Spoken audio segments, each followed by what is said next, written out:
I mean, it'd be 3 years in September, so a couple weeks. All right. So at the time of the incident, in this case, you had been a member, a detective in the gang unit for how long? Back in June of 2024. As of when? I'm sorry. As of June 2024. 2 years, almost 2 years, Okay. About a year and a half, or maybe a little bit over a year and a half? roughly. All right. You, in the gang unit, the detectives there, they're assigned to particular gangs in Jacksonville, is that correct? Yep. All right. How many gangs are you assigned to in Jacksonville? 1. What's the one gang you're assigned to in Jacksonville? ATK. All right. And are there any other detectives assigned to ATK in Jacksonville? No.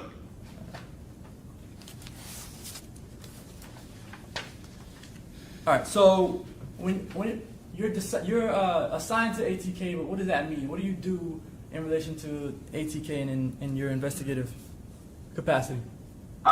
I investigate the criminal gangs and their members, and I also purge members if they no longer meet Florida state statutes. All right. And you say you purge members. That means you take members off of a gang list? Yes, if they no longer meet state statutes, they no longer meet the criteria to become a gang member. They're removed from the system as an ATK gang member. All right. Is there anybody in JSO that would know more about ATK than you would? I'm not sure what other people's knowledge is. Well, is there any detective in your unit that knows more? I'm going to sustain the objection. Is there anyone in your unit that spends more time investigating ATK? Not that I'm aware of. All right. Do you have daily interactions with ATK? In some way, shape, or form? Say that again? Do you have daily? I'm sorry, I couldn't hear you. Do you have daily interactions with ATK in some way, shape, or form? Daily? Yeah, is that? I'm sorry, did you say daily interactions? Daily, yes. I mean, it would depend on what you would classify as an interaction. So either physical interaction, looking at evidence that has something to do with ATK. Is that what you're doing day in and day out, dealing with ATK? I wouldn't say we have interactions like a face-to-face interaction, but I investigate them day in and day out. Yes. All right.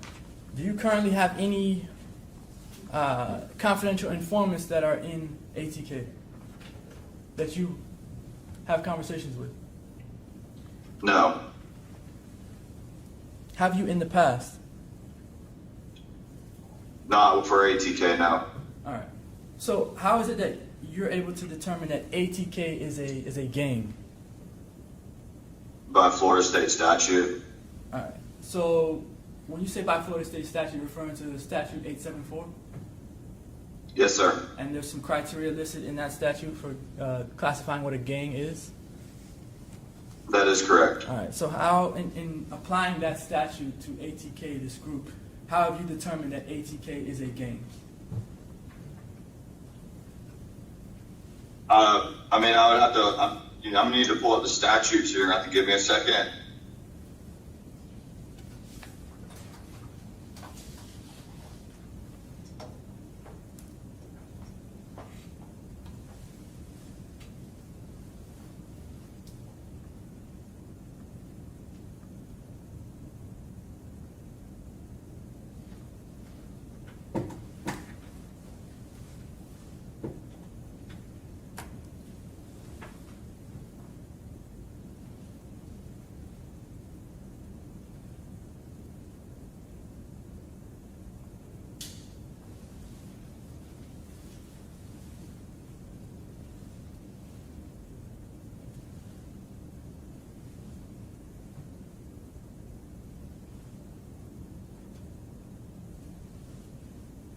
So Florida state statute states that a criminal gang is a formal, informal, ongoing organization, association, or group that has one of its primary activities is the commission of criminal or delinquent acts, and it consists of 3 or more people that have a common name, sign, color, or symbol, including but not limited to terrorist groups, crime organizations, and hate groups. All right. So that's the definition in the statute of, I guess, what the legislature defines as a gang, right? And now, how is ATK a gang when you look at that statute and you look at their activities? What do they do that makes them a gang? Well, they commit criminal acts and they have 3 or more people. So, when you say they commit criminal acts, every person that you know of that's associated or a member of ATK commits criminal acts? That wasn't, no, that's not what I said. You said that they You create. asked what is a gang, and that's what a gang is. Your So testing. the group Go ahead. of ATK commits criminal acts, yes. Okay, so the group as a whole is what you're saying. I mean, I would be the group ATK. What I'm just trying to understand is, are you saying that the group ATK commits criminal acts as a whole, or are you talking about specific members? I'm not, you'd have to rephrase the question. I'm not sure I completely understand what you're asking. I'm really just asking you to clarify what you're saying when you say that ATK commits criminal acts. Yeah, I don't know how else to clarify it. Are you saying that all the members in ATK commit criminal acts? I'm saying that the group, you asked how the group was documented as a criminal gang. I know, that was the first question. Now the second one is whether the entire group, whether it's your knowledge from your experience, from your investigations, does every member in ATK commit criminal acts? Yes or no? Do you know? I don't know what the people have done. The members that I have come across, they have committed criminal acts. Okay. And in your, I guess, in your field, so long as there are some people in ATK who have committed criminal acts, that makes them a gang, since there's at least 3 of them? Well, they have a common name. They have identifying signs and symbols, and they meet the criteria laid out in the members. Right, but I mean, basketball teams have the same things, right? Sports teams, music groups. Sustain the objection. Listen, if you're trying to establish that this is where we're going, that even though there's been testimony previously that the ATK gang is a gang, if you're going to try and cross-examine or elicit from this witness that it is not in fact a gang, we just need to ask pertinent questions to that. Okay? So, okay. You said that you read the statute. The statute says that in order for it to be classified as a gang, their primary activity has to be criminal acts, right? Commission of criminal or delinquent acts, yes. Right. And are you saying that ATK's primary activity is to commit criminal acts? That's what would make them a gang. But I understand that, but are you saying that their primary activity is to commit criminal acts? I'm not real sure how what you're asking. I explained that the committed criminal acts, which would make them a gang. I don't know what other activities other than criminal, because I'm law enforcement, so I investigate criminal activities. All right. So I don't know the other activities that they do. You know that they make music, right? I mean, yeah, I guess you could call it music. When you say you guess you could call it music, what do you mean by that? I mean, I guess it's a form of music. All right. So you just don't like the music, but they create music, right? Okay, listen, Mr. Right. McClyment, listen. And I'm looking at the statute here, and I'm looking at the most recent version. And this is the one that was effective February 13th, 2025, correct? That's the most recent version you guys are aware of? Judge, I'm trying to pull it up on Westlaw right now. I'm looking at it right now. This is what Westlaw shows to me. This is the most recent version. And it states at 907-041-5K. That's the pretrial detention. Are you talking about the gang statute or the pretrial? No, I just want to get us focused on what I'm going to be considering. That's why I'm backtracking on Understood. this, okay?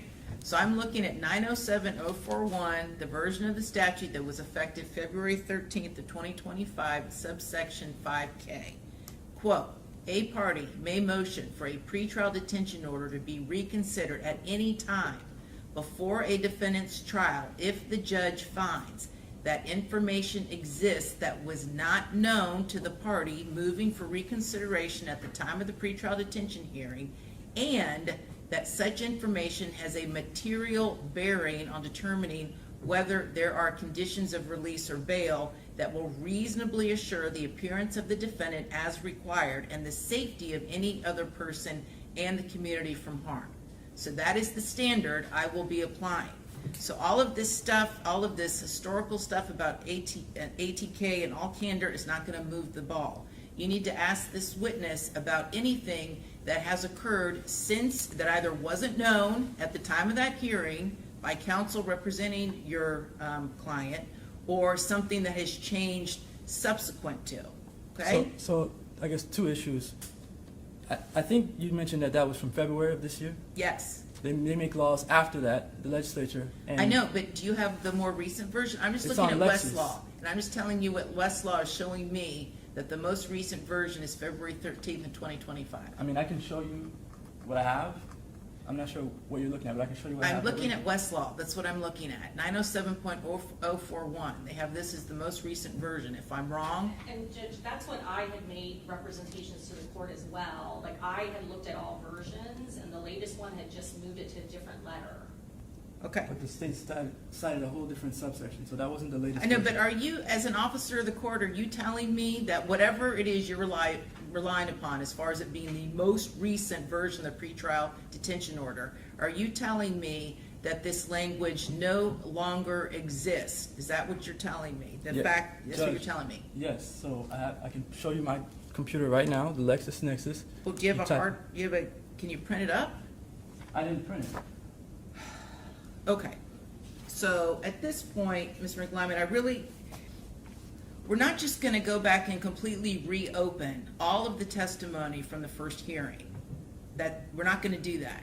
So I need to hear about anything that wasn't known previously, or something has changed as far as a situation that has changed since the hearing that would require me to reconsider Judge Sabella's ruling. Because that's what you're asking me to do, is Well- undo something from a previous judge. No, well, I filed a motion that has two components to it. An Arthur hearing request and a request to reconsider the pretrial detention order. If I'm asking you to reconsider the pretrial detention order, and if the statute that the state is relying on says what the court is saying, then I would have to go into that framework. For my Okay. Arthur hearing, I don't have to show any change in circumstance. I'm traveling under a completely different procedural rule, 3.131, and the first sentence in Article 1, Section 14. So I don't have to show this change in circumstance or anything like that for the Arthur hearing. That's what I asked for I know, in but my motion. Judge Sabella entered his order, he didn't even address Arthur. But that's the point.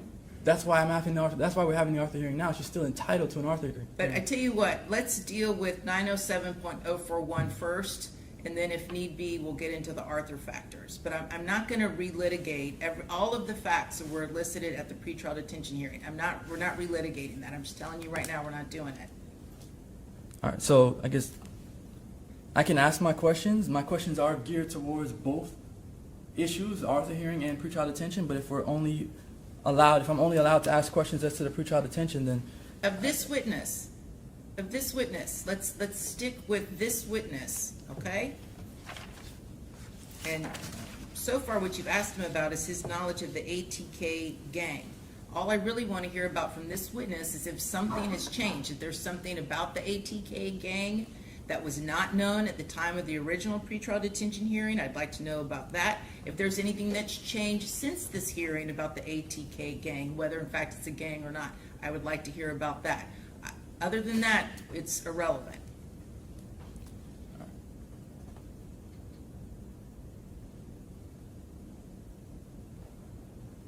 you testified at the pretrial detention hearing for Alicia Andrews last year. Is that correct? Yes, I believe it was last year. All right. And during that hearing, did you testify about Isaiah Chance's relationship with youngin' ace Kenyatta Bullard? I don't recall. All right. Did you testify about whether youngin' ace paid or has paid for any legal fees for any of ATK's gang members? Have I testified to that? I don't recall. At the pretrial detention hearing. I don't recall. I asked for my transcripts from the pretrial detention, and I didn't receive them, so I don't exactly recall what was said over a year ago. All right. So, are you aware that Isaiah Chance and youngin' ace had a relationship at some point in time? Is that your understanding? I don't know what you would say by relationship. I mean, I would say maybe acquaintances or something like that. all right. So they knew each other and they communicated with each other. I'm not sure if they communicated with each other. So how were they acquaintances in your view for the shooting? Fallout. Fallout, like not getting I'm not along? aware. I'm not aware of them two directly. I'm aware of Isaiah Chance and ATK having a fallout. Yes. Before the shooting in this case? Before the murder of Charles Jones. Yes. All right. And what do you know about Isaiah Chance having a fallout with ATK before the shooting in this case? I'm gonna object again. Isaiah. Wait, hold on. Judge, I'm gonna object again as to relevancy, like we're just going on questions that have nothing to do, that weren't known at the time when this original pretrial detention work was heard. So the state, the We're- theory of prosecution. I understand that Alicia Andrews is the girlfriend of Isaiah Chance, who was either a member of or affiliated with ATK, right? Yes, Judge. Okay. And so the fact that there had been a fallout between Isaiah Chance and ATK before the shooting, is that new information or is that old information? Judge, I believe that's old information. Okay, so it was known at the time of the original pretrial detention hearing. Yes, Judge, I think that we are still covering similar ground to what he's testified to previously. You mean the detective who hasn't yet seen the transcript of what he testified to? Yes, Judge. So he's guessing. Yes, Judge. Okay, so detective, do you recall, I don't know if you recall or not, when you testified at the pretrial detention hearing of Alicia Andrews, do you remember being questioned about the fact that there had been a fallout between Isaiah Chance and the ATK gang before the murder of Charles Jones? I don't recall the fallout, but I do know when the fallout was. And I don't know if I was questioned about it prior to this or not. Okay, so when was it? November 23. Okay. Okay, Mr. McClymont, go ahead. Okay. Do you know what the fallout was for? I don't know direct facts of what it was because I haven't been told. I have my own personal opinions as what the fallout was for. Okay. I mean, you're the expert for ATK that the state's listed. Could you give us your opinion, whether it be expert or, I guess, your personal opinion? Yep. It would be after the death of Antonio Tilley, who was close with Isaiah Chance. ATK did not pay their homage and respects of what I would assume Isaiah Chance thought they should have. Okay.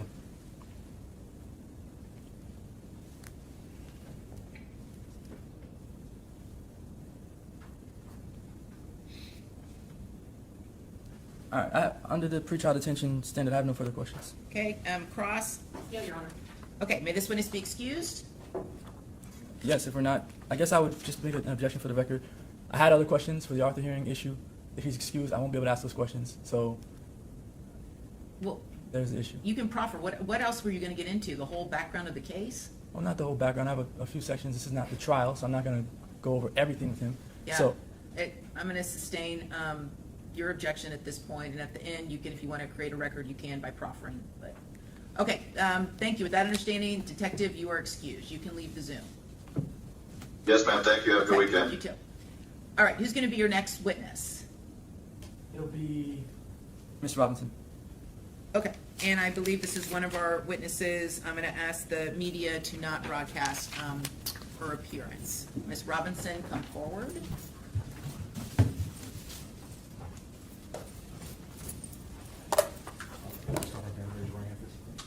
Do you solemnly swear under the testimony not to give the truth, no truth, but what you say? Register.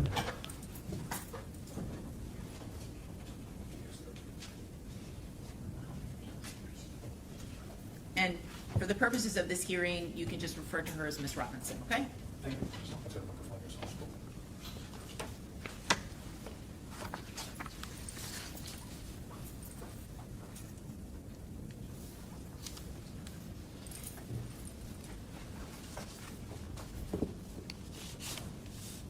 All right, Ms. Robinson, can you tell us how old you are? 23, And where do you currently live? Jacksonville, Florida. Do you know who Alicia Andrews is? Yes, Who is she to you? I have a close friend. All right, and how long have you and Alicia been friends? 7 years. When you know what year you met? Around 2018. All right, and in 2018, were you in high school? Yes. Was Alicia Andrews in high school? Yes. All right, and would you consider yourselves to be best friends? Yes. All right, then and now, or just then, or like what is your relationship with her right now? Best friend. All right, so do you also know who Isaiah Chance is? Yes. All right, and how long have you known who Isaiah Chance? Since Alicia's been dating him. All right, were they dating in high school? Do you remember? Maybe around 2022. Okay. And when Alicia and Isaiah Chance got into a relationship, were you around their relationship? Were you in the vicinity? Did you see them hang out at all? Did you see them interact? No. All right. At what point did you begin to see them interact? What do you mean? Interact? Like talk to each other on the phone or in person or anything like that? Go out on dates? I never really seen that. All right. Have you ever met Isaiah Chance? No. Have you ever spoken to him? Yes. All right. On what form or what mediums have you spoken to him on? Twitter. All right. Any text messages, anything like that? Yes. All right. Did Isaiah Chance and Alicia Andrews have anything, any physical altercations between the two of them in the beginning of their relationship? What's the relevance of this? Again, the state's theory of prosecution here, the motive for why Alicia Andrews is even involved in any of this stuff, is because she pretty much just loves Isaiah Chance so much that she would go and help him plot and complete a murder. Okay. That's the relationship that the state is putting forward. That's the only motive that they have in this case as to why Alicia Andrews is involved. Okay, for the purposes of this hearing, I'll go ahead and let this witness testify as to this, okay? But again, keep in mind, it is binding case law. There is no defense of duress in the state of Florida, but I'll allow you for the purposes of this hearing to go ahead. I understand, Judge. That we're not arguing any duress defense or asking for any instruction on that. So, were there any physical altercations between Alicia and Chance when they first started dating? Not around the first time they started dating, maybe further into the relationship. When you say further into the relationship, what do you mean? Maybe a year later, the abuse started to occur. All right, in 2023? Yes. And how did you learn of any abuse between Alicia and Isaiah Chance? She would send me Objection, hearsay. Hearsay is allowed at a pretrial detention hearing and an arm hearing. Yes. Hold on, you got Hold it. on. Yeah, that's fine. Go ahead. Yes, so during the abuse, she would send me pictures via Instagram and text message of her being choked, of her eye, of him punching her, and bruises. Okay. That's pictures, so that's not any words, right? Yes, correct All right. pictures. But did you also get text messages from her about these bruises and things, Yes. injuries? Yes. All right.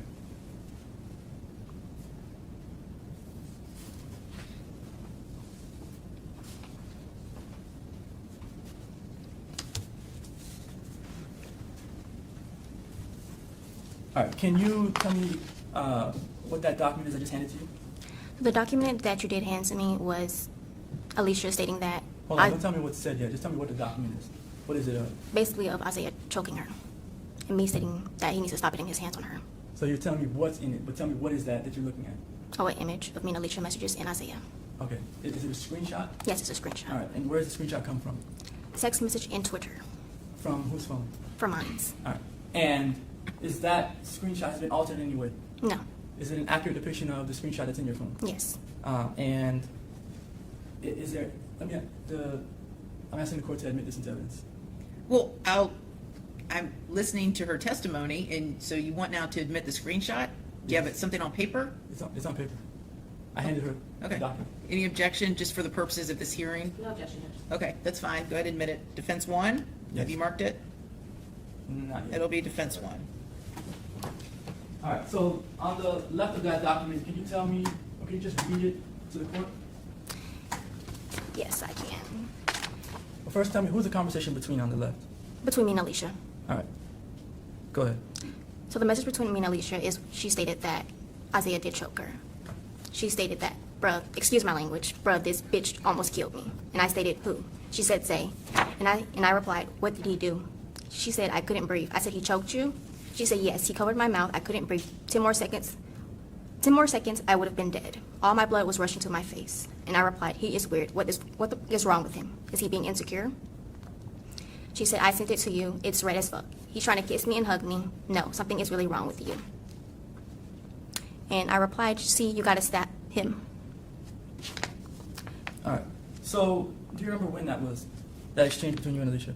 February 10th, 2024. I'm sorry, what was that date? February 10th, 2024. Okay. All right.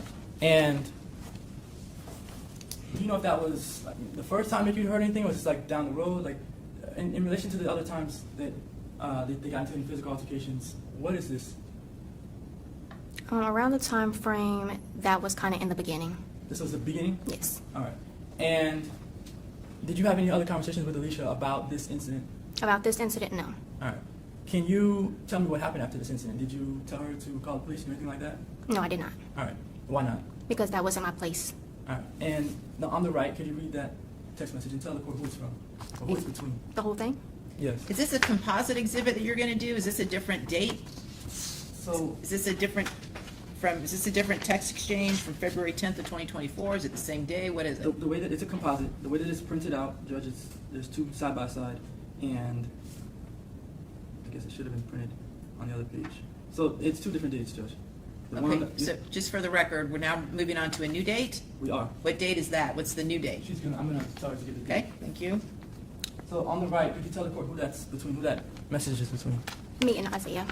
All right, Isaiah Chance. Yes. And do you remember the date on that? Around March 4th, 2024. Okay. Could you read to the court what that message says? He stated that we both were wrong, I understand, but she pulled the first trigger. She threw the first punch, hypothetically speaking. Yes, physically it's going to hurt. It'll fuck you up, but come on now. Emotionally, that hurt. Intentionally wise, my scars and cuts and bruises run deep and won't never go away. Open forever. I can't even look at her the same. I told her that and be telling her that I wish it was something or somehow she can make it up. I see she's apologetic and hurt, but I'm hurt, but that shit can't fix that but what time and few scratches and bruises. Man, that shit gonna go away. Physically, I'ma still be forever stuck with it. Mentally and emotionally, not never forgetting. So at the end of the day, who is really losing? Me. All right, and did you respond to him? Yes, I did. I stated, still say that's not right. If you love somebody, you don't put your hands on her. He stated, girl, what? I said, y'all got history and that is not how love is showed. He stated, you don't get it and you never is because you're a female. All right, is that the end of those? Yes. All right.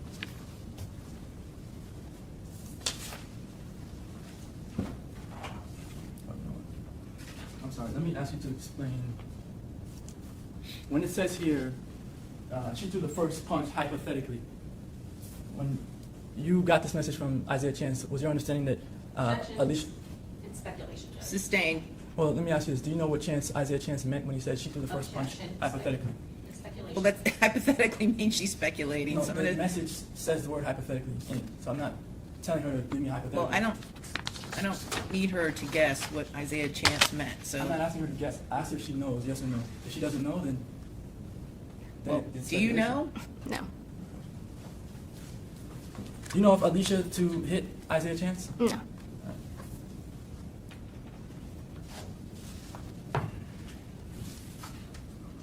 Do you know if Alicia to be a violent person? No. And do you know if Alicia is affiliated with any gangs? No. No, she's not? She's not. Okay. I have no further questions of this witness. Okay, Cross? Just briefly, Your Honor. Ms. Robinson, you don't know or have not personally seen any sort of abuse between Alicia Andrews and Isaiah Chance, is that correct? That is correct. You've not personally witnessed any incident of the two of them interacting where either one of them have hit one another, is that correct? That is correct. Your sole knowledge based on the abuse that is claimed in this case is based on communication from Alicia Andrews herself, is that correct? That is correct. And each of these incidents that you have spoken about, the last one to your knowledge occurred in March of 2024, is that correct? That is correct. And Alicia Andrews, despite whatever history she has with Isaiah Chance, she continued to date and see and live with him well after that time period, isn't that correct? That is correct. And you're aware that she traveled with the defendant to Tampa the weekend of this homicide, is that correct? That is correct.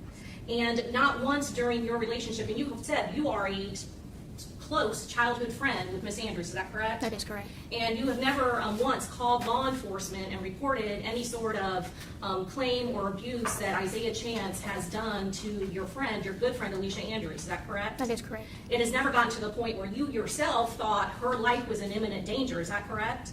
Yes, but that wasn't my place to call the police on. Well, certainly if you had thought that she was going to be killed, you would pick up a phone for your good friend, wouldn't you, ma'am?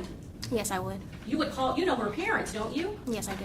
And certainly if you thought she was in serious danger or jeopardy, you yourself would call her mother and let her mother know. Isn't that true, ma'am? Yes. And you have not done that once in this entire relationship between Alicia Andrews and the defendant, co-defendant Isaiah Chance. Isn't that true, ma'am? That is true. All right, I have nothing further, Judge. Okay, redirect. Yes.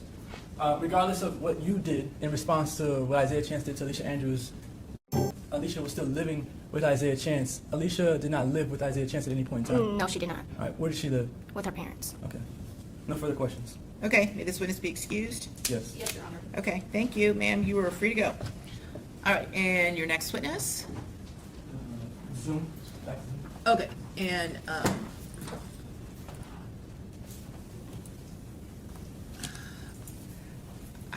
do you know, I don't see a name on here that corresponds. I can ask Mr. Andrews. Ms. Hold on, Mills. I haven't let them in, but because you didn't want their face, so again, I'm just gonna ask that once I let these people in on Zoom, that, any of their faces not be shown, and then if you tell me who's who, and that person will remain in the Zoom, the others will be put in the waiting room.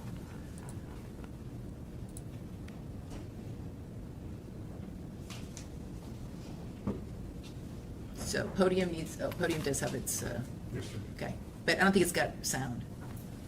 I just went off. Just hold on. See where it is.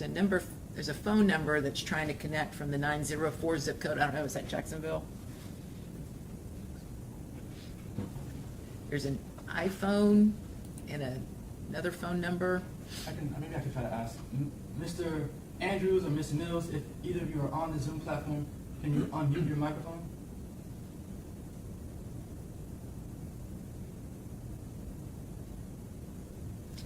Okay, if you all can hear me, I do need either Ms. Mills or Mr. Andrews to please unmute themselves and at least acknowledge you can hear me or hear counsel. Not hearing anything.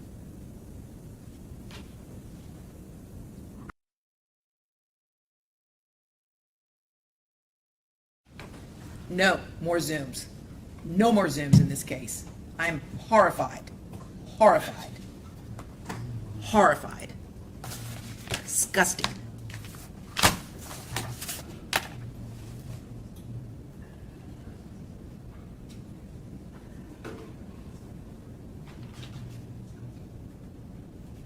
Judge, can I take a 2-minute recess? Yes.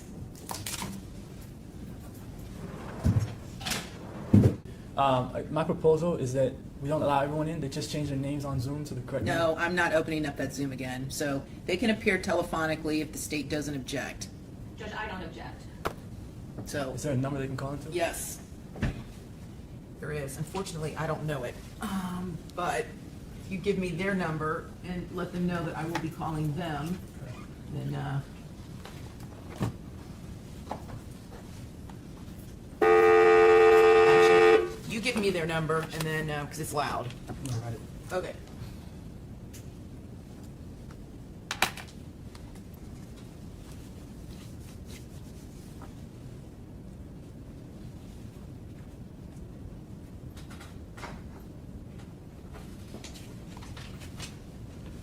Okay, and is Mr. or Miss? Miss Mills. Yes, ma'am. I'm sorry about that. I don't know what happened. I'm sorry. It's all right. Listen, we're gonna proceed forward, so wherever you are, please raise your right hand.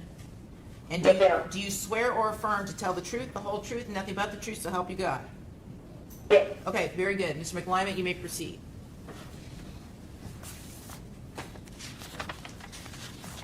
All right. Good afternoon, Miss Mills. You may have to, I don't know if she can hear you or not, but this, Oh, this.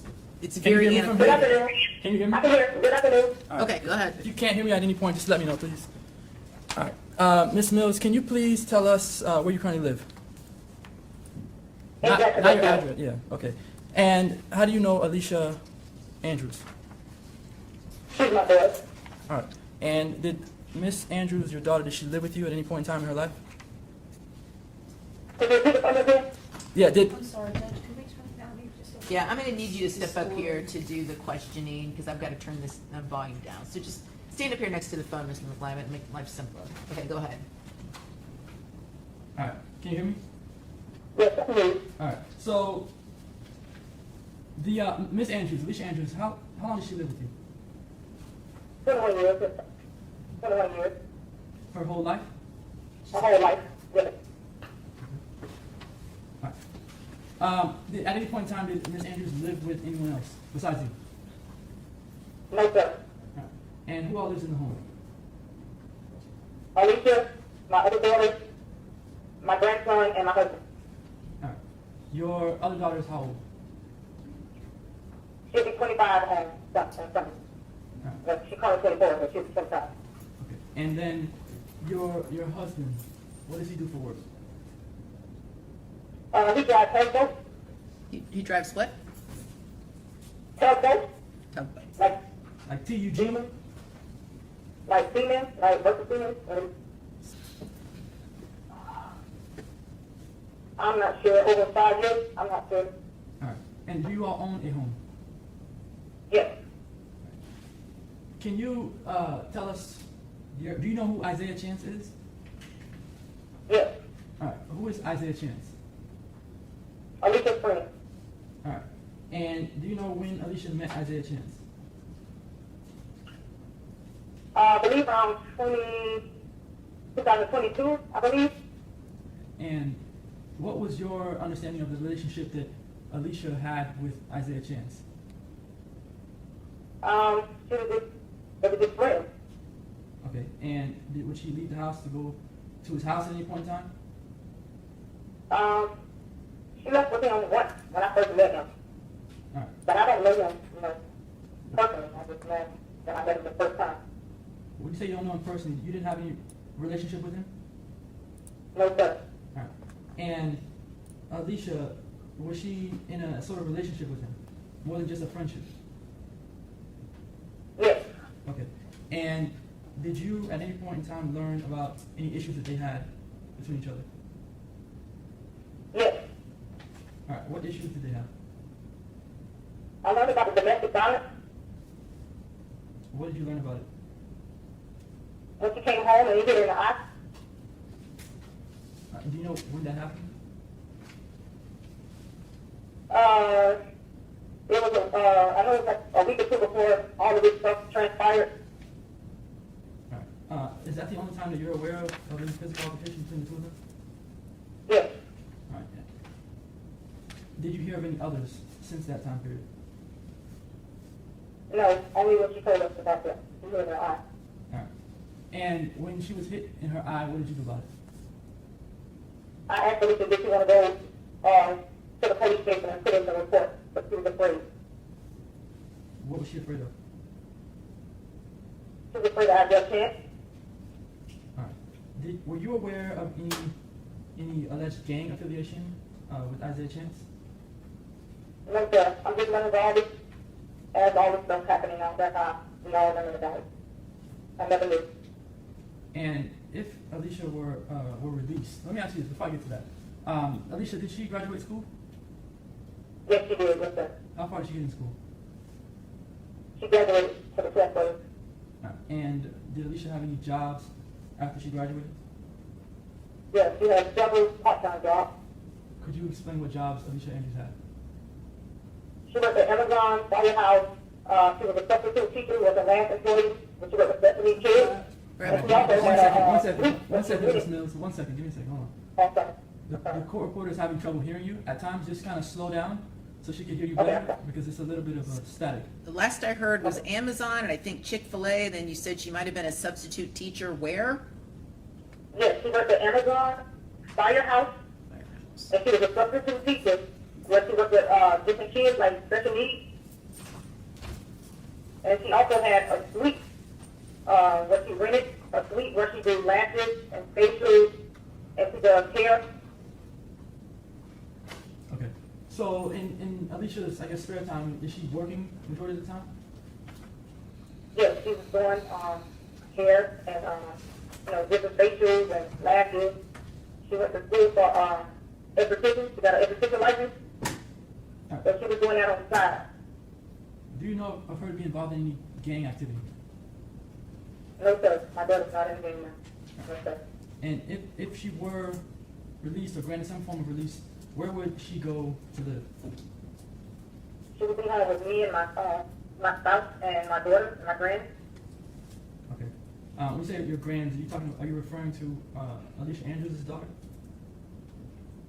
My grandson and my granddaughter.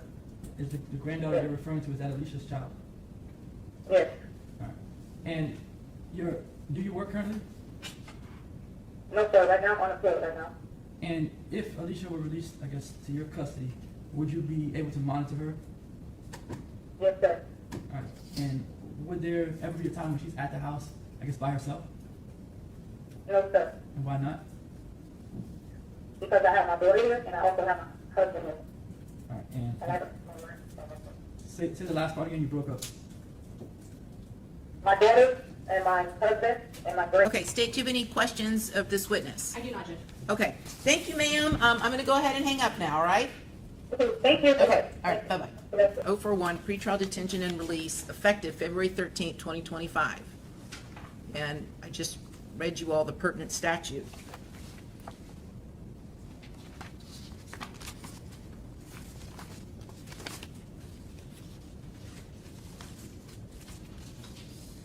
And the version you have says current through the 2025 regular session. When did the regular session end?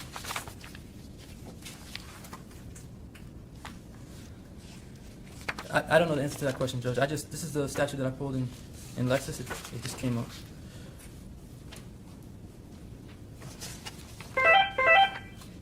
I don't know who this is. I'm scared to even answer. That's That's Mr. Torres. Why don't we go ahead and call him? I'll answer the phone. Hi, Mr. Torres? Yes, ma'am. Okay, very good.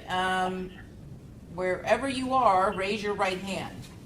Do you swear or affirm to tell the truth, the whole truth, and nothing but the truth, so help you God? I do. Okay, and I'm going to turn up the volume for him because he's a little bit, see how this goes. Okay, you may proceed. All right. Mr. Andrews, can you hear me? Yes, I can be quite fine. All right. So, could you please tell us your relationship to Alicia Andrews? I am Alicia's father. All right. And could you tell me if at any point in time you lived in the same home with Alicia? Yes, all of her life. She was living with me and her mother. All right. Are you and Miss Mills? Are you two together? No, we're not. And when? We've been co-parents. Okay. So how long have you been co-parenting? I would think that Alicia was 2 years old. All right. So you interacted regularly with Alicia? Yes, of course. All right. And like, how often would you see her?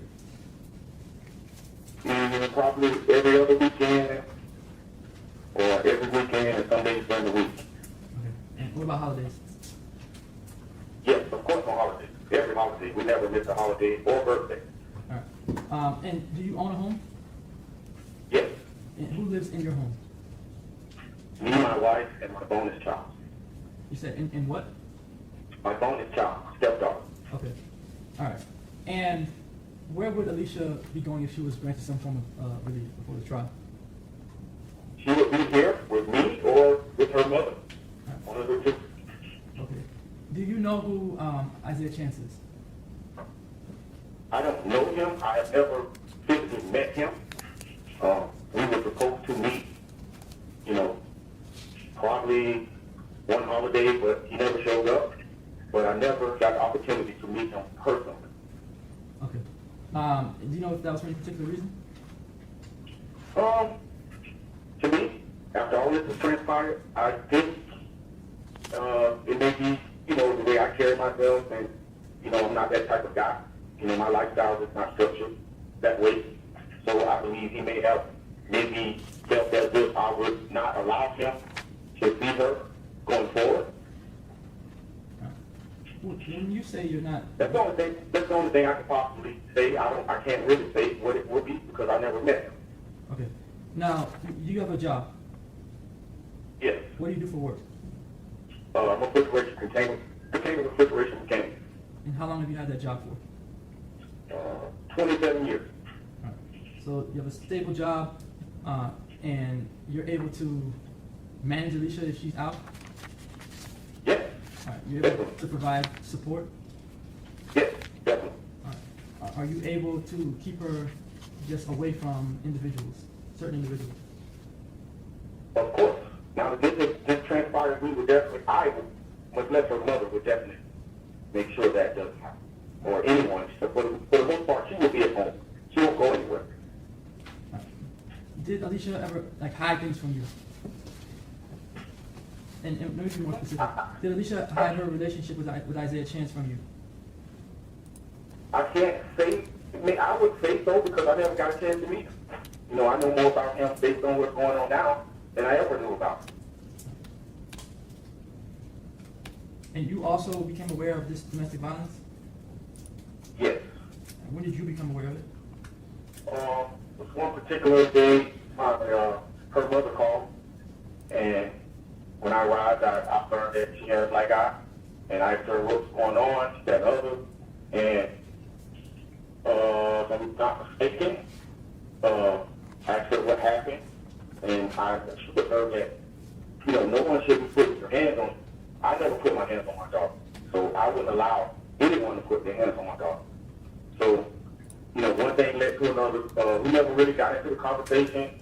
I think she was more or less hurt, was scared, and for the most part, she stayed away. Then all of a sudden, this happened. All right. Do you know Alicia to be a violent person? No, she's not a violent person. Is she dangerous? No, she's not dangerous. She wouldn't hurt a fly. All right. And well, I guess give me one second.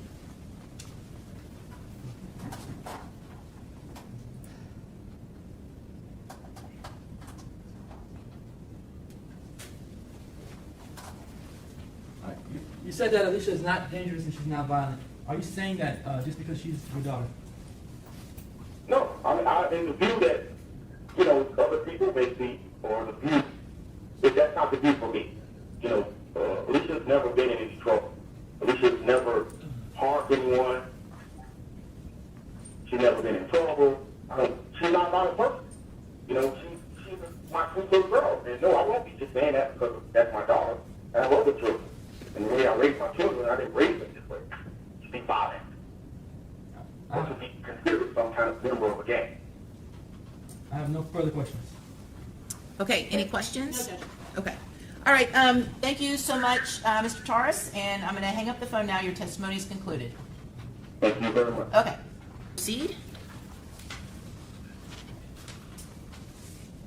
All right, Detective Ramos, you are the lead detective in this case from Tampa Police Department, is that correct? Yes, sir. All right, and I guess there's no other police officer or detective in Tampa Police Department that knows more about this case than you. That would be correct. All right, and you've been on this case from the beginning, Correct. and you're still the lead detective now. Correct. All right, you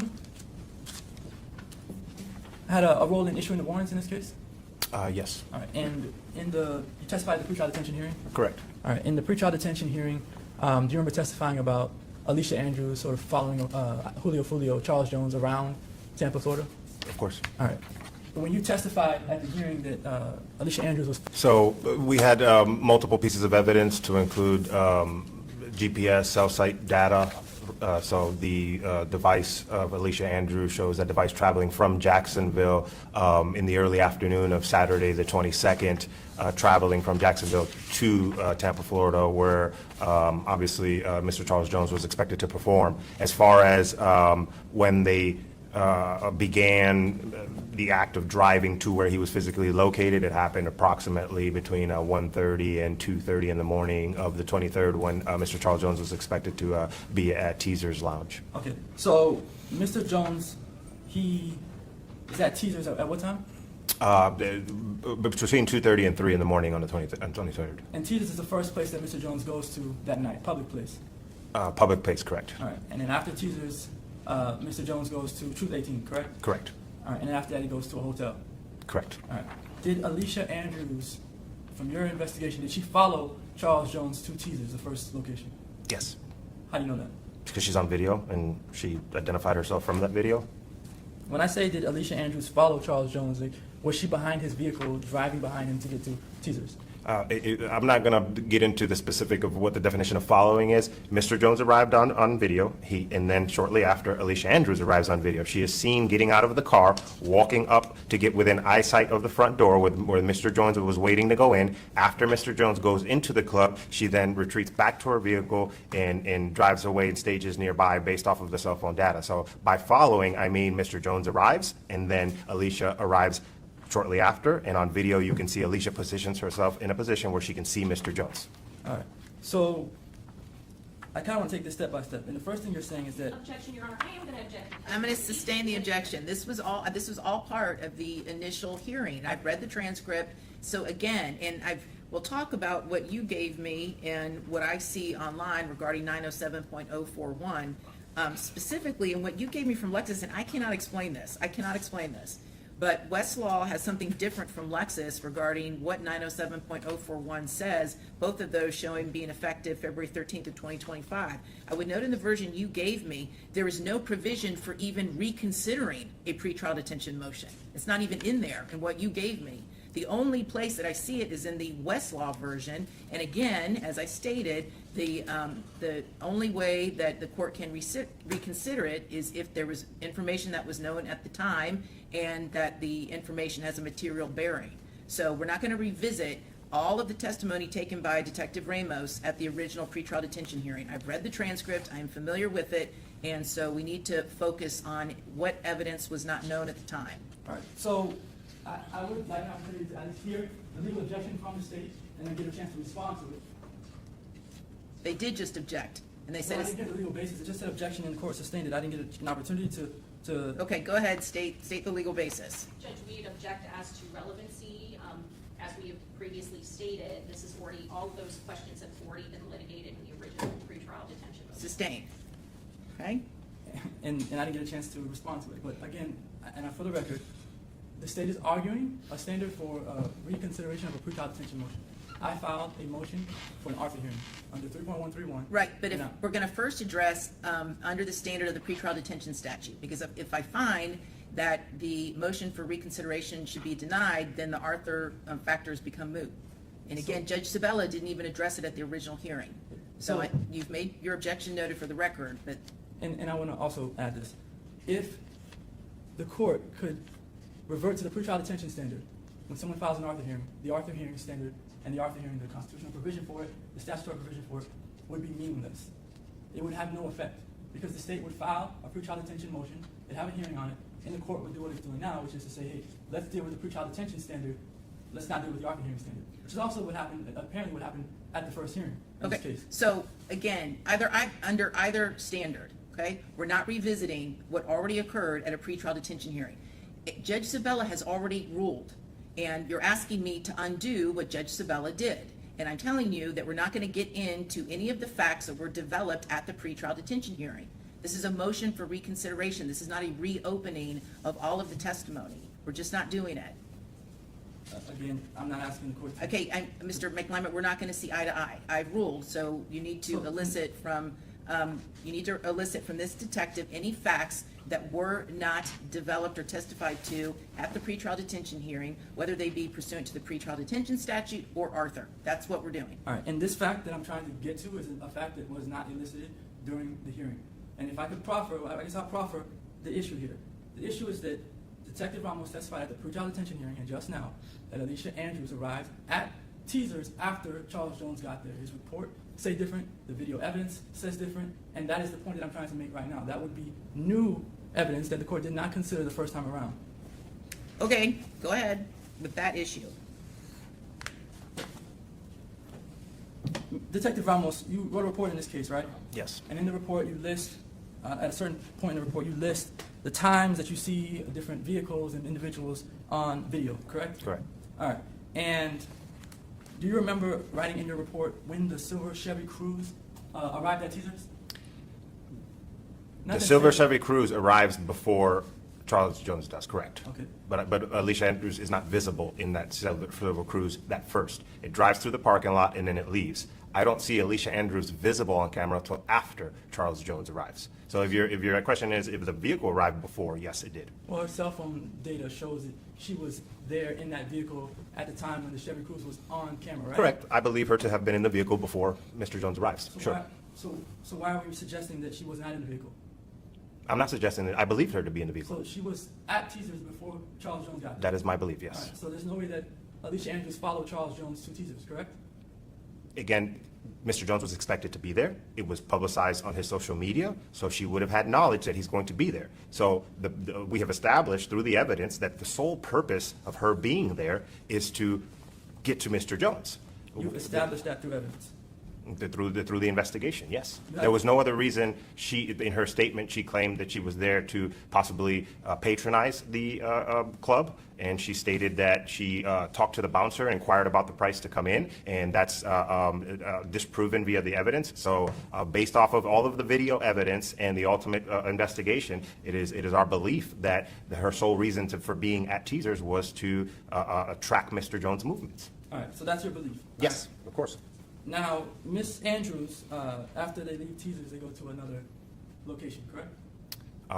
Correct, yes. They go to a club called Players Club, correct? The Truth 18. No. Did you look at the call detail records in this case? Okay. Yes, I did. All right. And you're telling me that Alicia Andrews left Teasers and went directly to Truth 18? No, I'm not saying that. So where did Alicia Andrews go after she left? Somewhere off of Hillsborough for a few minutes, and then she returned to Truth 18 when Mr. Jones was exiting, and then it went back to somewhere off of Hillsborough, and then she made her way to Truth 18 after. Yes, she was loitering in the area of Hillsborough Avenue. At least her device was in between Teasers when Mr. Jones went into Teasers and came out of Teasers, and in between when Mr. Jones came out of Teasers and got to Truth 18 and came out of Truth 18. So just to simplify it, after Miss Andrews leaves Teasers nightclub, she goes to somewhere on Hillsborough. Correct. And that area where she's at on Hillsborough is right next to the Players Club. I'm not familiar with whether there's a club there or not. All right. So did you get any video footage from the Players Club? Again, I have no. I'm aware of what you're referencing, and the cell site data is consistent with that. That yes, her vehicle and her device made its way to Hillsborough, somewhere in between. But there's two vehicles working in concert, in this. So, and I don't know what she was doing on Hillsborough, and that wasn't. I'm not sure if she went to a Players Club on Hillsborough. All right. So that you don't know where Alicia Andrews went after she left Teasers. Mm-hmm. You don't know what she was doing in that moment in time. No. And Charles Jones leaves Teasers to go straight to Truth 18. Is that accurate? Correct. And when Charles Jones is at Teasers, or when he goes to Teasers, is Alicia Andrews following behind him?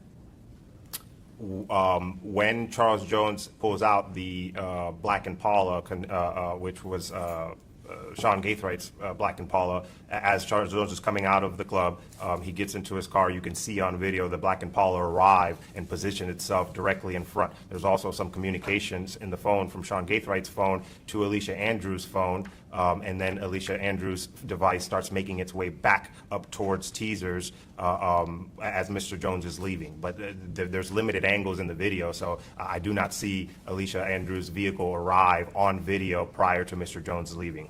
All right. Do you remember what the question was that I asked? If Mr. Jones is being followed. Well, the question was, did Alicia Andrews follow Charles Jones from Teasers nightclub to Truth 18, behind him in the vehicle? No. All right. Was she even at Teasers nightclub when Charles Jones left Teasers nightclub? She was working her way back to Teasers nightclub, so no. She was not there. Correct. All right. And by the time Alicia, did Alicia actually go back to Teasers at any point? The device appears that it made it back to Teasers, yes. Did it make it back or did it drive by Teasers? I can't tell that based off of the data from the device. All right. And the reasons why, I guess, like you testified in the past, that the reasons why Alicia Andrews is involved in this case is for a few things. One is because you're saying she tried to book an Airbnb. That's Correct. the first reason. Correct. All right. And is that the first indication that Alicia Andrews had anything to do with this murder plot? Yes, I believe that message was sent Friday, the 21st, so it would have been the first act implicating her in the plot to murder Mr. Jones, yes. All right. And Alicia Andrews, from your investigation, she sends a message to someone on Instagram asking them for information about an Airbnb. In Tampa, correct. All right. And at that point in time, you don't know if Alicia had any knowledge about any murder plot. No. All right. There was no message that showed Alicia Andrews saying, "Hey, we're going to Tampa, booking an Airbnb." I've never testified to such. Yeah, no, there's No? none. Okay. Yeah, All right. And you don't have any evidence that she knew of any murder plot when she tried to book this Airbnb or when she inquired about the Airbnb, right? of course not. Okay. When you say "of course" now, what do you mean by that? Well, what I mean is the message is sent on the 21st. Mr. Jones doesn't get killed till the 23rd. I have no way of proving at that time what is in her head. I know now, after Mr. Jones was killed, that the purpose of the Airbnb was to house a group of individuals that came from Jacksonville whose primary mission was to kill Mr. Jones. But I can't know on the 21st that she knew that was going to happen. Got you. When Alicia Andrews left Jacksonville to go to Tampa, do you have any evidence that says she knew that she was traveling or that the group was traveling down to Tampa to kill anyone? No. All right. When they got to Tampa, do you have any evidence that shows that Alicia Andrews knew that these other individuals were going to kill Charles Jones? The first indication that there's some possible consciousness of guilt is in the arrival at the Airbnb. There's a Ring camera that covers the front door that captures any movement near the front door, and I stated this in my report. You know, it is our belief, based off of analyzing that footage and speaking to the owner, that there was no way that the four gentlemen who came with her would have been able to get into the Airbnb unit without activating that camera through the front door. The only person seen going into the Airbnb on the arrival is Alicia Andrews, and therefore it is our belief, based off of analyzing that there's two ways in, a back door that would have been locked. We believe Alicia Andrews went into the Airbnb and unlocked the back door to allow the four gentlemen to come in through the back, which, you know, I would argue is you know, consciousness of guilt, or if she knows that these four men need to conceal themselves from this camera. All right. So whether the back door was locked or unlocked, that's pure speculation. I guess objection, Your Honor, we're going into an area that definitely was covered during the pre-trial. I agree. Sustained. Well, I asked, so this is what happens. I'm asking a question. Detective Ramos is going on a very long tangent from the questions I asked. And he's bringing up a lot of things that are... Well, then why don't you cut him off? Like, if he's going on a tangent, then cut him off and say that, thank you, you've answered my question, let's move along. Because this was all testified to. All of this was testified to at the original pretrial detention hearing. These are not new facts. These are all known facts. So, I mean, they're alleged facts. And I understand they're alleged facts, but they're all known alleged facts. This is nothing new. This is nothing new. If I get an opportunity to cross him, you would find new information. And if the court wants me to cut him off while he's answering questions, and if I have that leeway, then I'll take it. So, well, you can't. What you can't do is, if you let him, if he answers the question and he goes off on a narrative, you then can't bootstrap that and come back and say, "Well, now, Judge, I get to get into everything that happened before because Detective Ramos just kept answering." So, Detective Ramos, please just try and answer the question asked, okay? And I think that will Yes, Your help Honor. everybody. all right. So you're saying the first indication, I guess, that Alicia Andrews has any consciousness of guilt is when she opens the Airbnb door in Tampa. Yes. All right. And you have a video of her opening this Airbnb door. Entering through the Airbnb door. Entering Through the front door. All right. And in this video, when Alicia Andrews approaches the front door, you see someone let her in from the inside, correct? No. You don't. How did she open the door? She rings the doorbell, and I spoke to the owner. He has a way to unlock the door remotely and speak to her through the intercom on the camera. So, are you saying the owner opened the door for her? That is my belief, yes. When you say it's your belief, did the owner tell you that? Yes, I spoke to him. He said he let the first, he didn't say that he let specific, What's the owner's name? I don't recall. How many times did you speak to him? Once. And when Alicia Andrews goes to the front door, Does she have, who's she talking to on the phone? I don't know. She's not talking to Isaiah Chance or anyone to let her in? I don't know that she was talking to anyone on the phone. I hear audio, and it sounds like she's talking to somebody possibly through the intercom of the ring. I don't know who she's talking to. All right. So you don't know who she's talking to? Correct. And you don't hear the owner saying that he's gonna let her in? No.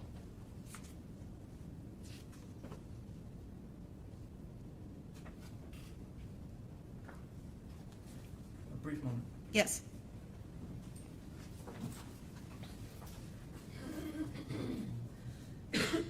With an individual named Robert Howard after the pretrial detention hearing, is that correct? Correct. All right. And Robert Howard is one of Charles Jones's, or was Charles Jones's friend, correct? Correct. Close friend? That's what I understood. Robert Howard was driving the vehicle that Charles Jones was in the night he was murdered, right? At some point during the night. All right. And his Robert Howard's, I guess, nickname is Kenny Caps. Correct. And Robert Howard, was he a documented member of any gang? I don't know. You don't know? My understanding is it's 6 block, but I haven't seen that documentation myself. Okay. So your understanding is that Robert Howard is a member of 6 Block. Correct. And 6 Block, according to, I guess, the Jacksonville detectives, is at war with ATK. And 1200. And others. Okay, but ATK is the gang, one of the gangs that 6 Block is at war with. One of them, yes. All right. And is your understanding that Isaiah Chance is a part of ATK? It is my understanding that Isaiah Chance was originally a part of ATK. There was some kind of falling out, and then he started associating with 1200. All right. And 1200 is also a rival gang of 6 Block. Correct. So, in either way they put it with Isaiah Chance, he's involved with people who are rivals to ATK. Correct. But Isaiah Chance had a relationship with Robert Howard in 6 Block, right? Yes, he did. And that relationship was friendly? Yes, according to Mr. Howard, they had conversations. All right. Hours-long conversations That's what he said. on FaceTime Correct. with Alicia Andrews' phone, right? I can't recall that part. You can't recall? Do you remember Robert Howard telling you that his girlfriend put Alicia Andrews' phone number in Cash App and then questioned him about why he's talking to a woman named Alicia Andrews? Vaguely, yes. All right. And do you remember Robert Howard saying that he doesn't know an Alicia Andrews? And him learning that that was actually Chance using her phone? I can't recall that fact. When's the last time you talked to Robert Howard? A few weeks ago? And he's a state witness? Yes. All right. And was he prepared to testify to these things before trial? Yes. All right. And at the pretrial detention hearing, did you have this knowledge? Were you aware that Robert Howard and Isaiah Chance were cordial and talking to each other on FaceTime with Alicia Andrews' phone? No, I was not aware of that. All right. And Robert Howard and Isaiah Chance were actually cordial with each other, talking to each other with Alicia's phone leading up to the night of the murder. It's my understanding now that they were cordial, but they were not on the same side of the gang rivalry. Right, that's the whole point. Yeah. They're on 2 separate sides, but 2 of them are friends. I wouldn't say that they're friends. They're cordial, I would agree with. But they're talking on the phone, FaceTime for hours. Sure. I think that friends do. Sure. And Alicia Andrews is obviously aware that Isaiah Chance is talking to Robert Howard. I'm guessing if he's using her phone, sure, yeah. All right.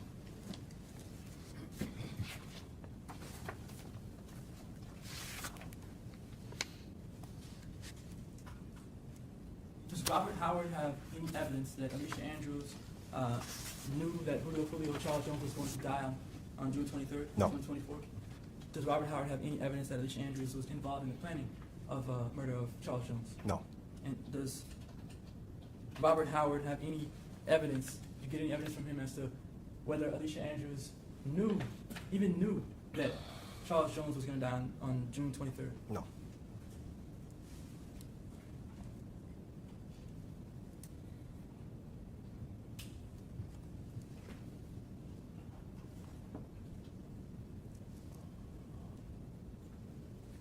Did you talk to Sean Gathwright's grandmother before or after the pretrial detention hearing?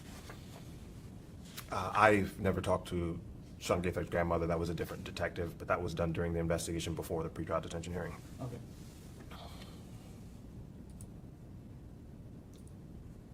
Since the pretrial detention hearing, you've had an opportunity to run ballistics in this case? Correct. All right. And you had an opportunity to collect and analyze guns, ammunition, casings, all those sorts of things, correct? Correct. Objection, Your Honor, because we're now clearly going into facts that did not exist at the time of the original pretrial detention hearing. I thought that was everything the court wanted me to get into, were things Well, that go ahead, didn't exist. overruled. All right, you had an opportunity since the pretrial detention hearing to analyze different pieces of physical evidence, right? Yes. All right, that includes guns and ammunition, casings, and of that sort, right? Correct. Things that were involved in the planning and the murder in this case, right? Correct. All right. None of the evidence, physical evidence, contains Alicia Andrews' DNA. Right? Correct. None of the physical evidence in this case contains Alicia's fingerprints, right? Correct. And you can't say whether Alicia even saw a gun on the night of June 23rd or June 22nd, leading up into the 23rd. No, I can't. All right. No further questions. Okay, Cross?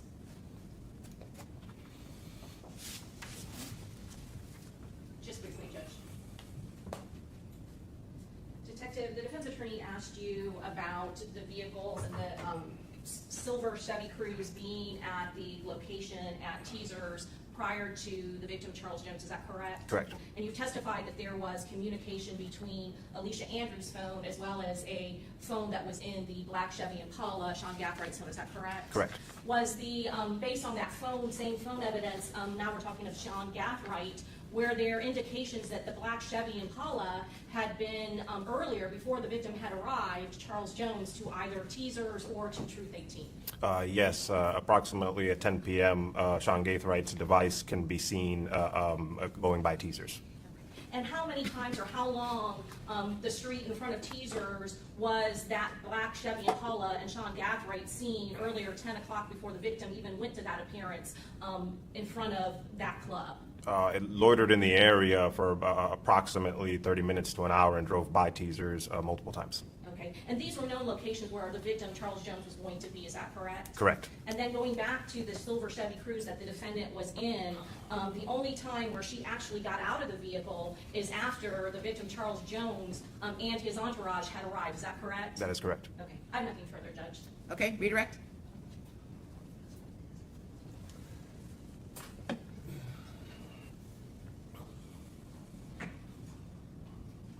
All right. So Alicia Andrews gets out of the vehicle after Charles Jones arrives, is what you just said on Correct. redirect or cross. So when Alicia Andrews is in the back of Teasers in that vehicle, can she see Charles Jones arriving to Teasers? When she's parked in the back, Parked in the back, and they're back in next to the gate. She can't see Charles Jones arriving to the Teasers nightclub. from that position, no. All right. So when you make the point or the argument that she does not get out of the vehicle until after Charles Jones arrives, she doesn't even know that he's there. Mr. Jones arrived and parked and loitered in front of the club for a while. So her vehicle arrives after Mr. Jones' vehicle has arrived and he's gotten out of the vehicle and he's loitering. So she would have been able to see him before she parked. From when she's back there, she can't see him, but then they walk towards the front. You testified earlier that the silver Cruze was there before Charles Jones got there, right? That it circled the parking lot before.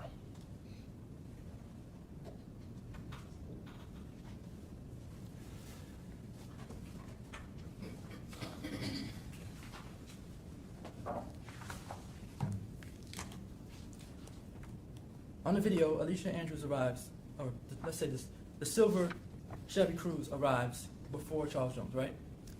Okay, I don't want to go on a tangent, but I want to make it very clear, okay? I'm gonna The walk you silver through it. I Cruze. promise. No, there's different times that Sure. she arrived, the Chevy Cruze Yes, arrives, different correct? times. The There's first a first time- time and a second time. Correct, yes. So again, we're repeating yourself, but again, walk us through what occurred the first and second time. All right, so Go ahead, Detective Ramos, just tell us. I think he answered the first question. No, actually, he didn't, because I feel like the record's getting a little bit muddied between the first and the second time the Chevy Cruze arrived. So I think it would be helpful if Detective Ramos just walked it through one more time regarding the Chevy Cruze at Teasers. Go ahead. Yes, Your Honor. So the silver Cruze is seen on camera arriving into the parking lot. It is not seen parking a first appearance before Mr. Jones arrives. The silver Cruze then goes off camera, then Mr. Jones arrives, then the silver Cruze is seen coming back on camera a second time, and that's when the silver Cruze parks and Alicia Andrews gets out. All right, so I want to go back to the first time the silver cruise is on the camera. You see in the camera footage that there's absolutely nowhere to park at Teasers when the first time that the car comes in. I can't recall if there was any open parking spots. I'd have to review the video. All right, you see, let me ask. The timestamp is 2:10:28, and the video is approximately 7 minutes and 23 seconds slow, so the correct time would have been closer to 2:18. Okay, all right, and that's when the silver Chevy Cruze first arrives. This first visible on camera, All right, correct? and from that camera angle that you see there, the parking lot is full. Correct. There's not a space to park. That's what it appears, yes. There's actually even a line inside somewhat of a line inside the parking lot area. There appears to be several vehicles that are not parked that are running, yes. All right. So after this, the silver Chevy Cruze goes off camera. Correct. You don't know where it goes exactly. No, Does it leave the area? no, All right. And then it comes back on camera at another point in time. correct. And do you know at what time it comes back on camera? I can't recall the exact timestamp. All right. When it comes back on the camera, does it pass by the back of the club or the front of the club? I believe it enters the same way it entered the first time, All right. which would have been directly to the west of the front door. Okay. All right. And when they finally come back, the silver Cruze comes back. There's a parking lot, a spot. Correct, All right. And they park in that parking spot. correct. It's like, is it the only parking spot in that lot?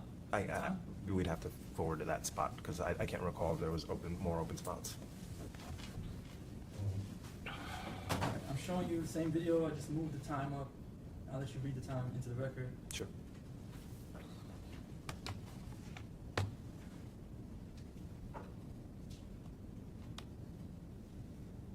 All right. What time do you see on the video now? Timestamp's 2:17:01, so the correct time would have been approximately 2:24:30. Do you see the silver Chevy Cruze pulling back into Teasers? Correct. All right. When it pulls back in, how many parking spots are available in the parking lot? In the general area where it's at, 2, it appears, All right. Where are those parking spots at? along the back fence line on the north side of the parking lot. All right, so there's no parking spots up front. There's no parking spots anywhere else in the vision of this view, like in the view of this camera. So the only spots you see are towards the back. Correct. And they go to the back and they park? They back in, yes. All right. And then once they park, they get out of the vehicle. Yes. Now, the reason why they got out of the vehicle, I guess you were suggesting earlier that it was only because Julio Foolio Charles Jones had arrived at the location. Is that the suggestion you were making? Yes. Could they have gotten out of the vehicle when they first arrived and there was nowhere to park? If in that specific view, or? The first time the cruise arrives and there's nowhere to park, would it be your expectation for them to get out of the vehicle at that point in time?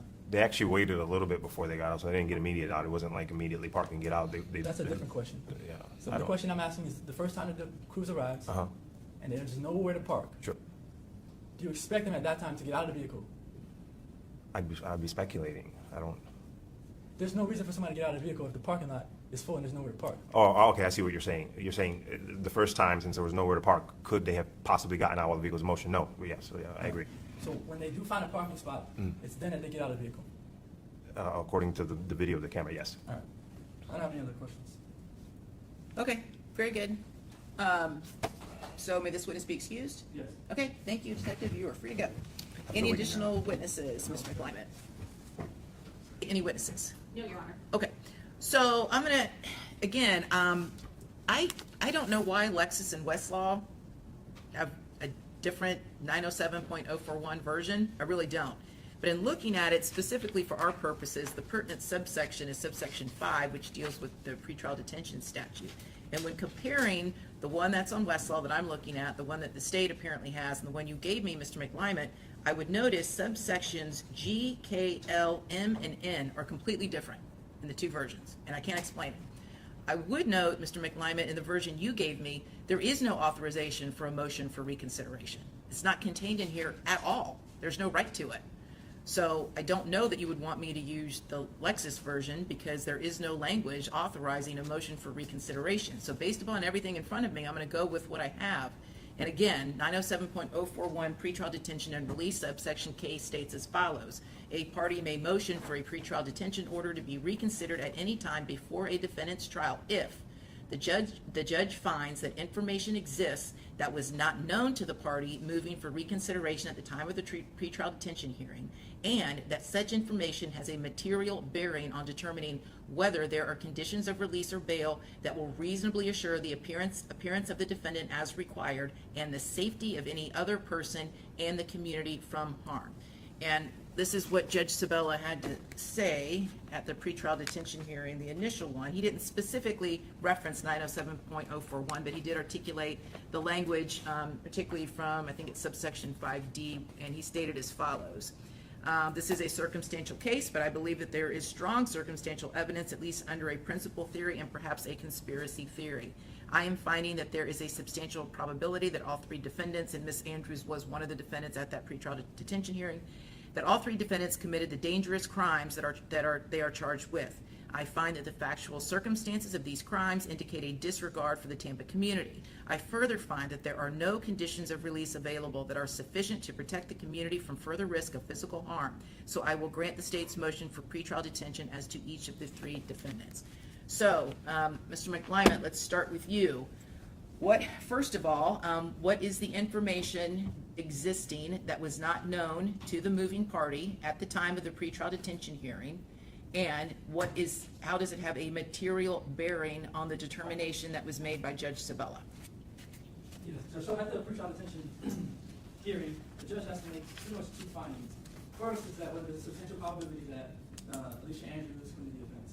And then the second is whether there's a laundry list of other items in the statute that if one of these other items applies, then the pretrial detention statute applies and the court may hold, or at least the new statute says the court shall hold the individual in detention. So that second part that Judge Sabella mentioned is that there were no conditions that would keep the community safe from Ms. Andrews.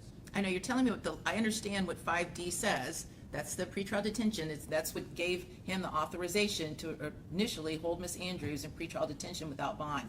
I'm asking you under subsection K to please identify for the record what are the facts or information that was not known to the moving party at the time of the pretrial detention hearing, and how does that information have a material bearing on determining whether there are conditions of release or bail that will reasonably assure the appearance of the defendant as required? Tell me what the new or what the unknown facts were at the time of the pretrial detention hearing. Right, so there's several things that Judge Sabella did not consider during that hearing. One would be... No, listen. I'm not revisiting the legality of Judge Sabella's order. I'm not an appellate judge. I'm asking you what was not known at the time of the hearing. Not that he overlooked it. If it's already in the record, I'm assuming he heard it and it factored in his decision. I'm asking you what was not known at the time of the hearing. Judge, I'm trying to answer the question. Okay. This is the third time. I'm trying to answer the question. Okay. The things that he did not know, or the things that weren't presented to him, the parties didn't know. One, the parents testified here today. That didn't happen at the hearing. The information that they provided today was not privy to the court previously. In addition to that, the testimony about Robert Howard. And I'm going to go over why this is relevant and the court should consider it. But I want to just list out the things that are new first and then go back over it. The testimony about Robert Howard that was elicited today was testimony that the officer did not know at the time. The lead detective, the court did not know. Right? And I don't know the state knew at the time either. In addition to that, there's the domestic violence information, which goes to the state of Ireland and whether Alicia Andrews had the motive to sit around and support her boyfriend's mission to go and kill an individual. So those three things, in addition to, those three things are new. I guess new information that the court didn't consider at that hearing. Not that he overlooked it, he just didn't consider it. And then the other thing I forgot to mention is the fourth thing, which is that since the pretrial detention hearing, there's been an opportunity for the state and the Tampa Police Department to go over, analyze, and look at all the ballistics in this case, and determine whether Alicia Andrews even had any of the guns in her possession at any point in time, whether she saw any guns, whether her DNA or prints were on any of these guns. And so these four main, points I want to harp on for the pretrial detention issue. The Arthur hearing is separate and aside. I'll make some arguments about that after, but I think it's relevant to the court, and I think it's pertinent here for the court to consider these four different things because they all weigh in favor of Alicia Andrews. And why do they weigh in favor of Alicia Andrews? Because they all show that she had no motive, that she had no knowledge of what was going on, and that she was a person that was just really tagging along. And again, Robert Howard, I'll start from Robert Howard. He is a member, according to the state, of the 6th Block, this rival gang. Alicia only knows that Robert Howard is talking to her boyfriend, who's supposed to be in a rival gang, through her phone on FaceTime, several times for hours on end. So the state paints a picture. The theory of prosecution is that, hey, why would Alicia Andrews drive from Jacksonville to Tampa if she knew that her boyfriend was at odds with 6 Block and with the members of 6 Block? Why would she do that? Alicia Andrews did not know that her boyfriend was at odds with 6 Block. I mean, from the evidence, it appears that her boyfriend and members of 6 Block were friends. That her boyfriend was using her phone to FaceTime Charles Jones' best friend at the time of his murder, leading up to his murder, and weeks and months before that. So from Alicia Andrews' standpoint, she has no idea that the Murphy brothers are even coming to Tampa. She has no idea that the Murphy brothers have their own issue with Charles Jones. She's coming down from Jacksonville to Tampa with this understanding that there is no problem between her boyfriend and 6 Block or Charles Jones or Robert Howard, his best friend. In addition to that, the whole idea behind the state's case is that Alicia Andrews is, her and Chance, they're together, they're through thick and thin. She doesn't have any actual problems with 6 Block. She doesn't have any gang affiliations, any gang membership. She's not involved in any of the gang activity, the back and forth. No one from her family or her friends have died at the hands of a 6 Block member. So the only motive that the state has put forth for Alicia Andrews is that she's so in love with Isaiah Chance that she would do anything he asked her to do, that she would follow behind him, do this, do that, and she would even go as far as helping him to plot a murder. The evidence from the hearing that was not considered or known to the court before is that Alicia Andrews was being abused by her boyfriend at the time, abused by Isaiah Chance, and that this relationship that the state paints, this fairy tale relationship that they paint, is not accurate. And no matter how much the state wants to say that the friends didn't call the police, they didn't get involved, these things happened to Alicia Andrews. There's proof of it. We didn't make up text messages from the past. We didn't make up photographs, and we didn't pull a witness in here to perjure herself. These things actually happened, and they were happening right up until the incident of this case. In addition to that, her parents testified to that domestic violence. They testified that they learned of it just shortly before this incident happened. They didn't really know Isaiah Chance because Alicia Andrews kept things from them about her relationship, and they testified, which is important, to talk about the environment that Alicia Andrews will be going back into if she's released. She has 2 families, a mother, a stepfather, a biological father, and a stepmother. 2 homes in Jacksonville, separate and apart from anything to do with Isaiah Chance. She does not live with him. She never lived with him.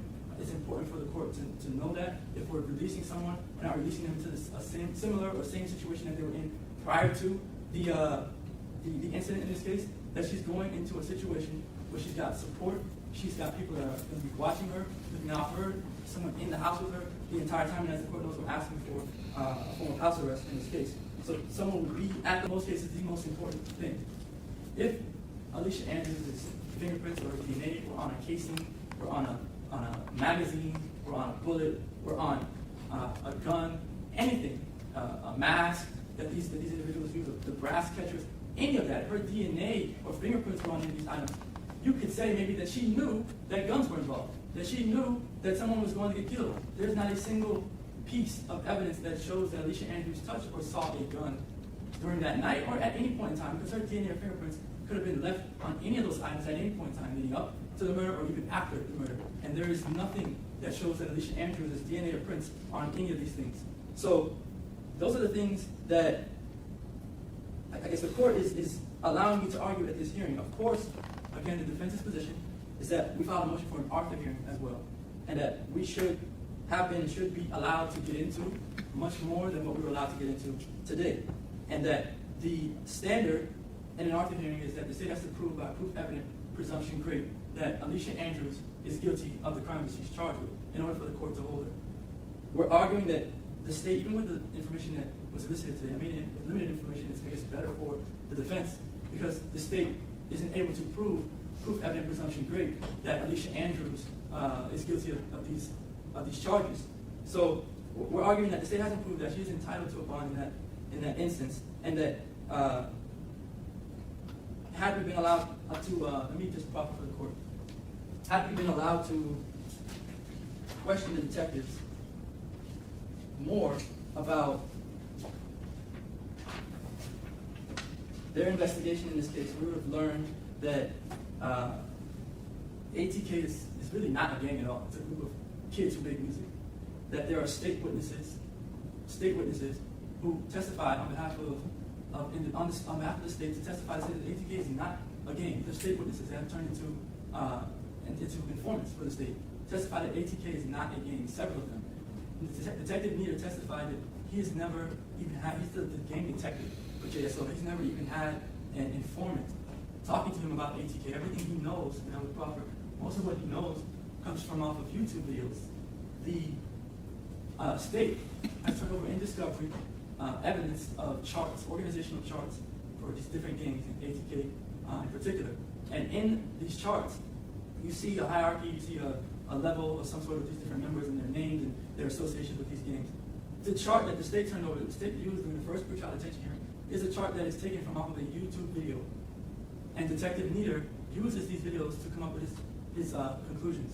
And we would have learned through Detective Nieder that Alicia Andrews is not like any of these other people who are involved in ATK, for the simple fact that when other people in ATK have criminal cases, their fees, their legal fees are paid. Alicia Andrews doesn't have any connection to these individuals. She doesn't know them. The only one that she knows is affiliated with ATK at all is her previous boyfriend, Isaiah Chance. And he's in jail. And he's not, I don't think he's getting out right now, right? That's another big issue in this case, is that any influence that Alicia Andrews had from her previous boyfriend is gone. The fact that he's in jail. She would be out, she would be at home with her parents, monitored by them, and she would have an opportunity to prepare for her trial that is coming up and not be in jail preparing for the trial, because it's very difficult to prepare for a trial while someone is in jail. To talk to the person, to communicate with them, to show them videos, to go back and forth. These things are difficult when it's time to prepare for trial. And so I'm asking the court to take into consideration the things that I mentioned that are different now from the first pretrial detention hearing, the things that the court has an opportunity to hear and weigh now that the court did not have an opportunity to hear and weigh at the original pretrial detention hearing, and reverse the pretrial detention order in this case. But I'm also asking the court on a separate procedural vehicle to issue an order that does not prove, by proof evident presumption rate, the burden that they have in this case, that Alicia Andrews is guilty of the crime that she's charged with. Okay, Sturdy, response? Yes, Your Honor, I'll be brief. All of the facts that defense has gone over with, they do not have a material bearing to the decisions that were made by Judge Sabella. I do want to speak briefly about the ballistics evidence, the fact that she is not in a gang. Those have been facts that have been known all along. We never expected to see her on any shell casings holding a gun. We have never alleged that she was ever the shooter in this case. It is clear based on the video evidence, which is evidence of the crime itself, which there is a significant amount of video evidence, because where this crime took place were at public venues, at 2 clubs, and that in a hotel, all of which had video surveillance. So that the evidence here is actually what happened in this case. And she is seen on all of it. And she admits to being at all of those 3 locations in her interview with law enforcement. And it is very clear by the timing and the different camera angles exactly what the circumstantial evidence and nature of this case is. It has always been a circumstantial case of the coordinated tracking of Charles Jones in Tampa by 2 vehicles, and the tracker vehicle, which always comes before the black Chevy Impala that housed 3 gunmen that were heavily armed, very sophisticated crime brought here from Jacksonville to Tampa. And the tracking of these vehicles is done through license plate readers that lead from Jacksonville to Tampa, starting the day before, where they are traveling in tandem, where both the Chevy Cruze and the black Impala both show up similarly through this route. So you have 2 vehicles traveling together. So it has always been the state's position, even at the pretrial detention very early on in this case, that she was never the shooter, that she was never in a gang, that the only connection that she has to the gang is through her boyfriend, Isaiah Chance. So all of those facts were known. So the fact about ballistics, the facts about the parents testifying, all of that does not have any sort of bearing on why the facts that were presented at the pretrial detention hearing and why Judge Sabella made the decision that he did. He watched and saw all of those video surveillance and saw the timing of when one vehicle came, when the victim came, when the victim was seen, when the victim left, and then when those vehicles left. And he saw the coordination at each of those locations, as well as the cell phone information, which is her cell phone, by the way. And based on that and the type of crime that was committed, this was a crime where this victim was gunned down and was targeted, and where 3 heavily armed assailants that were prepared to take out this victim, 2 of which had assault rifles, the other one had a 9mm that was completely unloaded, with 31 casings that were found left in Tampa, and a Tesla video, as well as the video surveillance at the hotel, which showed that the victim was targeted. And all of that is a dangerous crime that she participated in as a principal. We have never suggested that she had a gun in her hand at any time, but that she clearly was tracking the victim along with her boyfriend based on what was seen on that video. And so based on that, the judge found that this crime, the egregious nature of this crime, was a dangerous crime, and it was the way that it was instituted definitely indicated a disregard to the safety of the community. There was additional testimony that there were guests staying at that hotel, that bullets went into those guest rooms. There were 2 guests, in fact, where families had been staying. I'm familiar with the facts, Ms. Doherty. We need to just stick to, listen, Mr. McClymonds raised 4 points that he said were not known. One is the ballistics. However, there was no ballistic evidence, I don't believe, that was presented, so that's nothing. Ballistics did not play a part in Judge Sabella's decision, because there was no ballistic testing done at that time, and there was no evidence introduced as to that. The information regarding Ms. Andrews being a victim of domestic violence, that is new. And then Robert Howard, what's your position on if that has any material bearing? Judge, it doesn't. Robert Howard was an eyewitness and was with the victim, and he was not very cooperative or did not give a full statement initially. We have since taken a sworn statement, and yes, he has tried to say that 6 Block or ATK, they're not gangs, but he is a member, and he's actually in federal custody for a manslaughter, not in federal custody, but he has previously been sentenced to a manslaughter for another death as a result of this gang war. So whenever you ask one of these members if ATK is a gang or 6 Block is a gang, they will say no, that it is not a gang, that that is not what determines what a gang is in Florida or how it is documented per statute. So it doesn't have any material bearing on why the judge made a determination that there was a need to protect the community, and that holding her that there were no reasonable means to, or no reasonable conditions released to adequately protect the community. It has no relevance or bearing on that whatsoever. The domestic violence judge, obviously, we're not contesting that happened. Domestic violence should be prosecuted wherever and whenever it happens. She has never reported it. There was nothing ever that we could find to corroborate or not corroborate it until they listed witnesses. But again, under the state of Florida and the law, this is not a case where she is murdering or trying to defend herself against her attacker. Duress is not a consideration, and does not excuse her participation in gunning or killing or murdering another individual, not anything having to do with her abuse. It just is not relevant. Okay. And was there any other fact? No, that's fine.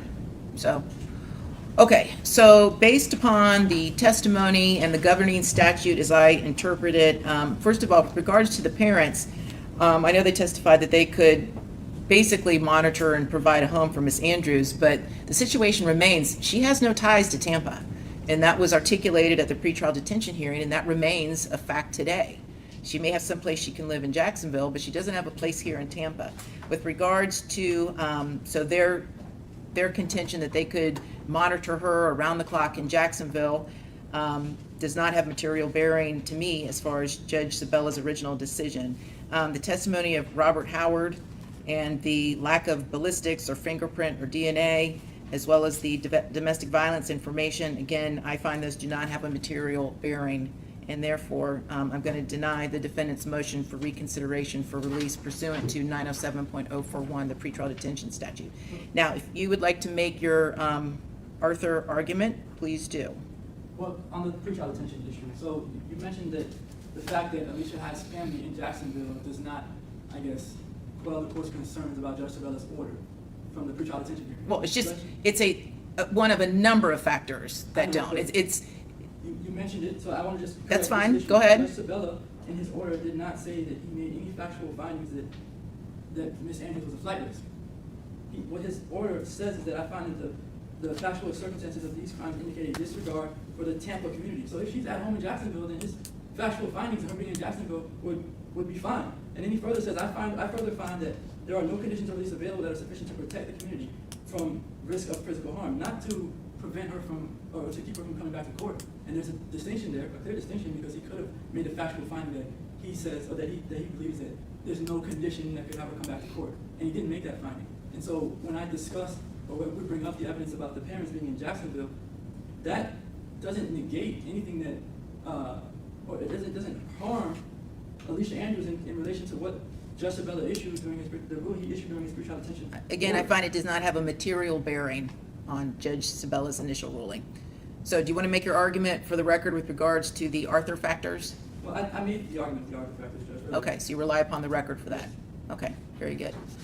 Okay, so we are concluded, and Ms. Andrews will remain held in custody pursuant to the pretrial detention statute. And is there any reason we need to get together before jury selection you all can think of? I mean, I might file a motion for like a more specific exhibit list. Okay. Witness list. Whatever you do, please just do it sooner as opposed to later. So if you need to get back before me, it's fine. I'm heading into a death penalty case starting September 24th, so my calendar is going to get very tight quickly.